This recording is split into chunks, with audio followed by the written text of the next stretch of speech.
В феврале проходят традиционные отчеты глав администрации и поселений районов республики. На таких встречах исполнительная власть рассказывает населению об итогах своей деятельности за прошедший год и обсуждает текущие проблемы. Коллеги из Булунского района расскажут об одном из таких мероприятий в поселке Тикси.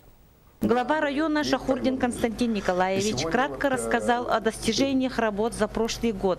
Дал ясно понять всем присутствующим, что проведена масштабная работа в сфере ГУП ЖКХ для улучшения жизни населения, а также района в целом. В ходе отчета население высказало проблемы в сфере работы аптеки, Сбербанка, сельхозпредприятий и ЖКХ.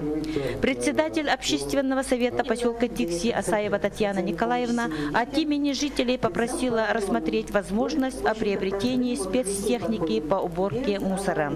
В ходе встречи состоялся отчет депутата Илтюмен Андреева Ивана Ивановича о своей деятельности как депутата.